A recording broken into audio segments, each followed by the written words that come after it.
Let me begin by thanking Senator Adriano Espaillat and Julissa Flores Copeland for their support for Hillary, for their being here today. I also want to thank Felipe Lopez, a former NBA player who's a good friend of ours and is here for Hillary, and a young man Hillary met when she was in the Senate trying to pass the DREAM Act. Daniel Padilla-Peralta, who was a dreamer when he was here, got to stay here, got all the way into Princeton.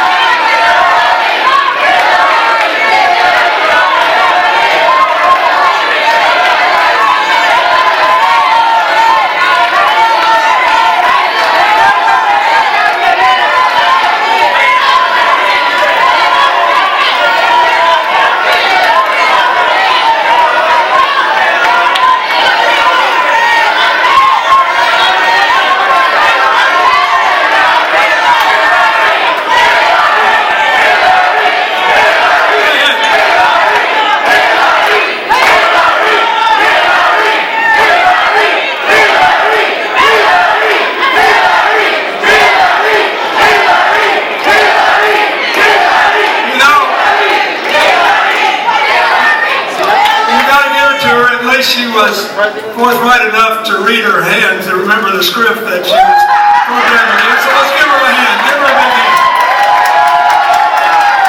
All I know is that this country is in. This country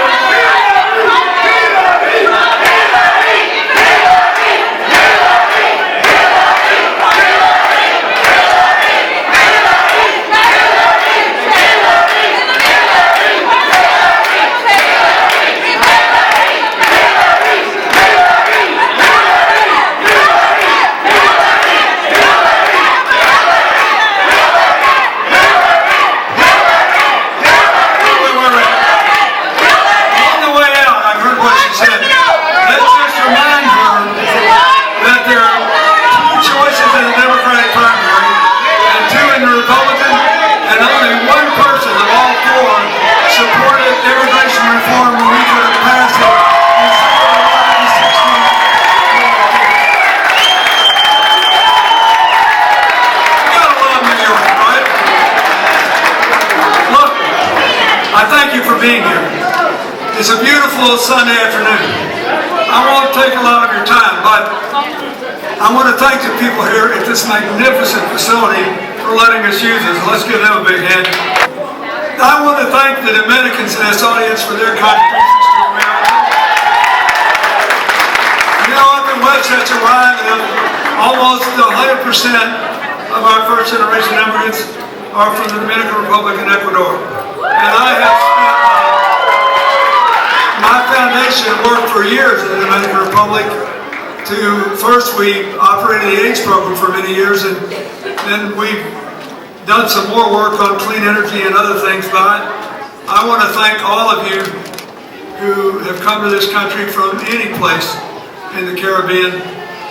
And it seems to me that this whole election is going to be determined by whether people want to build something together or express their anger. There's a lot of anger, but a lot of things to be angry about.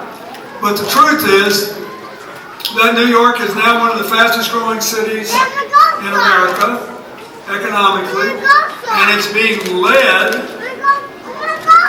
by Queens, the most diverse borough of 2 million or more in the world. Not in this country, in the world. By the Bronx, by Brooklyn, by young entrepreneurs coming to Manhattan. There are actually 50,000 or more fewer people working on Wall Street today than there were when the crash occurred. And they're still growing because creative people are moving in there, people with new ideas. And we just have to decide if you think President Obama's last State of the Union address was right, that we're right close, we're just this close to being able to grow together again as we did in the 1990s. If we do, then we should pursue a strategy that will allow us to share prosperity, raise wages, create more jobs, have better education, prepare everybody for it. We should choose a strategy that will enable us to live together as citizens and embrace our diversity rather than scream at each other. That means we got to have somebody on the Supreme Court who favors expanding voting rights, not contracting. Who favors protecting labor rights, not doing away with them. Who favors protecting women's rights, and who will not interfere with a reasonable resolution of the immigration question, because Hillary wants another round of immigration reform that will work. Now, I think she ought to be president for three simple reasons. And you can give everything outside the discount. Oh, he's married. He's going to say that. Maybe, but she had a pretty good economy when I was president. And it's the only time in 50 years when we all rose together. When the bottom 20%'s income in percentage terms outstrip the top 20%. When 100 times as many people moved from poverty to the middle class as did so when President Reagan was in office. 100 times. Anytime you hear these cynics say, oh, presidents don't make a difference on the economy, tell them that. That's just a fluke. It matters. We can all rise together. And so discount what I say for family reasons, and then give me just a little credit for understanding something about how the economy works. And the work I do now around the world with my foundation, I spend all my time trying to help lift people up, give them someone to make a living, give them someone to educate their kids. Everywhere in the world, people are pursuing a shared prosperity model. Good things are happening.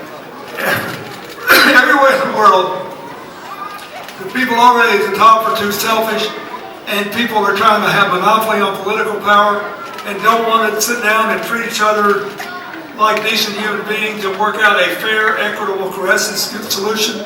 Conflict occurs, good things are not happening. America is already growing from the bottom up. Washington, D.C. is in gridlock because we have not been able to break it, because people would rather be in their own bunkers, preserving their own power, preserving their sense I'm 100% right, it's my way or the highway, instead of getting something done. Everything Hillary got done as a senator from New York, helping the economy of New York City, helping to recover from 9/11, helping the outer boroughs, helping Western New York and upstate New York, things I see every day now that I travel up there, helping farmers, everything she did, she tried to get people together. We can do this. We are just this close to being able to have explosive growth again. But we cannot make a mistake in who we make president. We have got to have somebody who will prioritize education so that it doesn't matter what zip code you live in, whether your kid gets a good education, who will make sure that college is affordable for everyone can graduate without debt, and the people that have debt can pay it off in a way that is bearable by turning it into a 20-year mortgage like this and refinancing it. If we could refinance all the college debt in this country overnight, 25 million people would save an average of $2,000. Overnight.